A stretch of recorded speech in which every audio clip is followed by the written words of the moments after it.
You were listening to the Q Morning Show. I'm CJ. This week is a very pivotal week in the city that we call our beloved Memphis, Tennessee. Elections are on Thursday. Specifically, we have the potential to have a brand new mayor.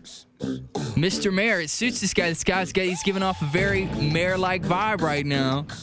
His name is Mike Williams. He was the first one to accept our invitation to come in and talk about his candidacy. Mr. Williams, good morning. How are you? Good morning. How are you? Thanks for being here. Well, thank you for having me. It's very exciting. I'm going to cut straight to it because I know your time is valuable and this is a very busy time for you. I want to go ahead and let our listening audience know we extended the courtesy to Mr. Williams. Is there anything we would not like to ask him? And he said, you can ask me whatever you want to. I have nothing to hide. I want to get into whatever you want to get into. So, this guy's straight up. Yes. I don't know where the conversation is going to take us, but I appreciate you doing that. It's okay.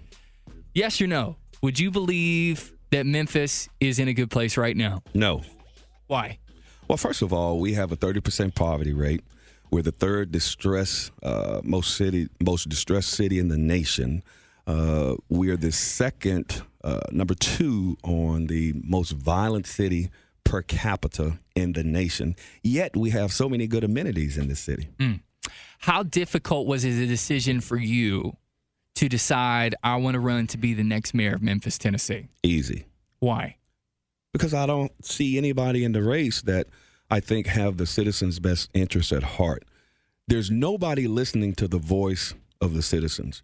You have citizens that say, save the Coliseum, yet they get a hard time, and they've even put it off until after the elections.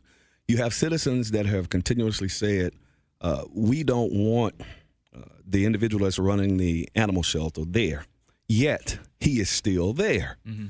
You have citizens who say, we don't want smart meters, yet they've already spent $50 million, and now they want to spend another $250 million of ratepayers' money, and the citizens have no say-so. So when do these individuals understand that they are servants of the citizens? Take me into the hypothetical scenario that you have just been elected mayor of the city. It is day one. You have just gotten your cup of coffee. You sit down behind your desk. First phone call, first thing. What is the first thing you would do as mayor of Memphis? Well, first of all, there's no sitting down behind the desk. We are a mobile guy, you know what I mean? Because we feel that we have to stay in touch with the people. Now, one of the first things that I want to do is a forensic audit because I want to find out what the true financial status of the city is. Because they continuously say we're broke, but even right now they're talking about building a $10 million or giving $10 million for a parking garage at one build that hasn't even been built. Yet they say we're broke. But I find that they find money for the things that they want to find money for. We just spent $195 million for Bass Pro. The citizens own the building, but we're not getting the proceeds. We just gave Elvis Presley Enterprise $77 million for a private development, yet the citizens do not own that. We're giving too many of the taxpayer dollars to private developments, yet we have communities in this city that have not had any development done in them in over 20 years. That just ain't right. You know what I mean? Mm-hmm. The temperature I have on you, just on a personal level, it's the first time we've met, but just doing my research and knowing what I knew about you and your position with the police union is that you're a successful guy. I mean, you are a very successful person in your field.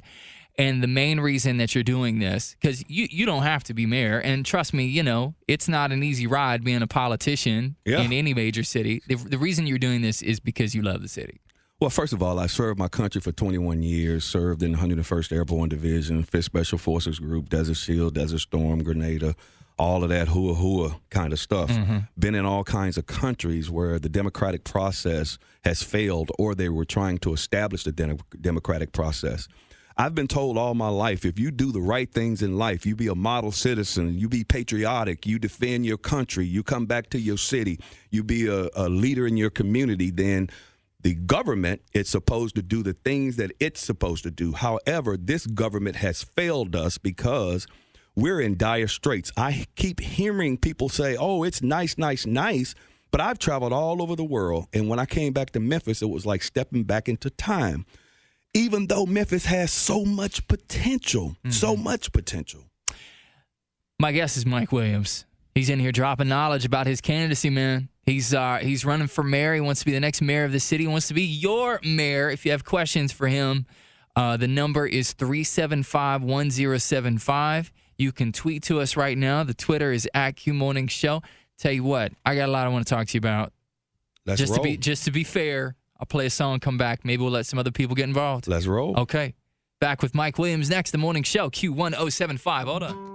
The Q Morning Show is back with candidate for mayor. His name is Mike Williams. All right, Mike. My co-host Liz had a question for you. Okay, Mr. Williams, my name's Liz. You don't really know me that well. I'm getting married in a week and a half to a police officer. What? I don't know if you knew that about me, yeah. What? And I have made my life here in Memphis, and I would be lying if I said because he's a great officer, he is not constantly getting scouted by other cities offering him better money, Yes. better benefits, Yes. better everything. Yes. What would you do as mayor to make sure that all the good officers that are here in Memphis stay in Memphis? Well, it's no doubt about it. I've been constant the whole time. I have fought to maintain the benefits of the officers. One thing that we have to do is we have to stay competitive with other cities, and especially when you're the second most violent city in the nation per capita. We need to restore the benefits for police officers for recruitment and retention. When they started messing with the officers' benefits, we have almost 500 less police officers in this city. So how can the citizens feel safe? They will tell you that the population has declined, but I will tell you that I beg to differ. Memphis is now 340 square miles in density. That's bigger than New York. Yet New York has 30,000 law enforcement officers, and we have right over 2,000. So what we're going to have to do is to give the officers the pay and the benefits commensurate with other cities our size, and there's no doubt about it. We have a class going through now.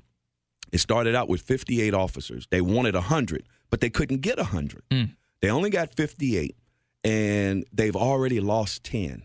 So we're down, and this is just the fourth week. So we're already down to 48 officers. So out of this class, they're probably only going to get about 30-something.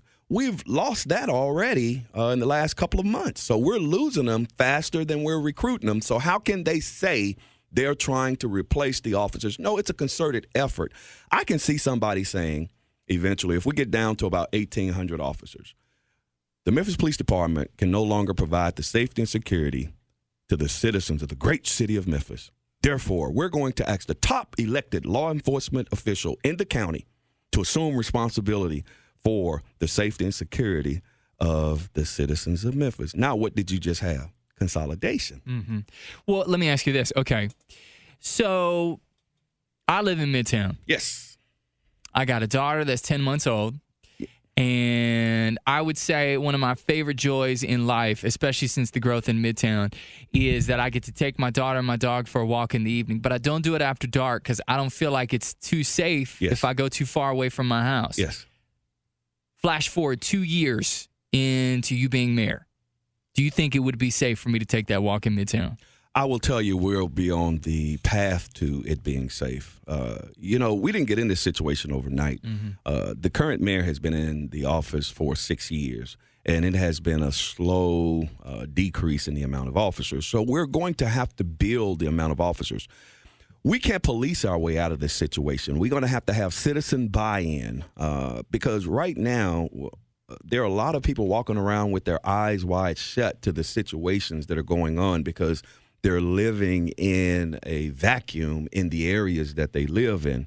But what's happening is crime is starting to spread into those coves of tranquility. You know what I mean? Now everybody's going, whoa, wait a minute. I didn't know it was like this. Let me get somebody in here. Okay. Lisa had a question for you. Lisa, hi, you here?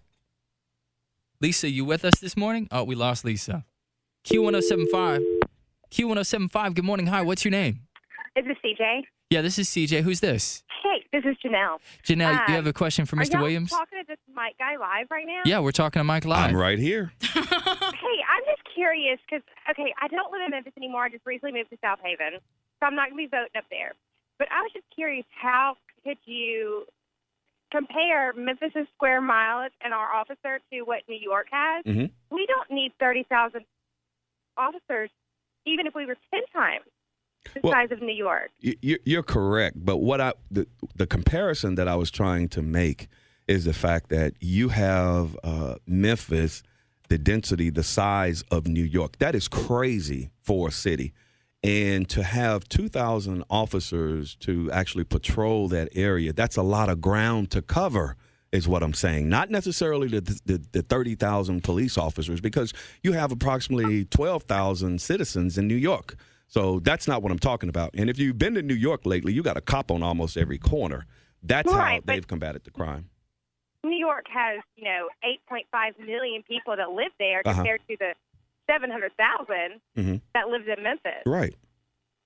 Yeah. So I didn't know what, if you were comparing apples to oranges, what were you trying to compare? I'm I not. think he was just using the to clarify. Go ahead. Yeah, to clarify, you were using New York as a means to clarify your answer there, not necessarily that we're the same as New York City. That is correct. What I'm saying is when you're trying to cover when you look at other cities with our population, they're nowhere near the size or have to cover the ground that we have. Believe it or not, Memphis is a large city.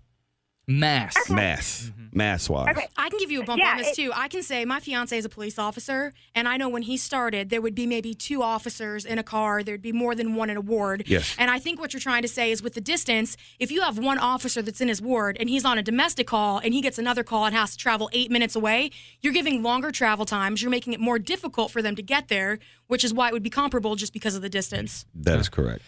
Mr. Williams, we're running short on time here. Listen, the primary reason that we want you here, and I'll give you a chance to answer this as we segue out.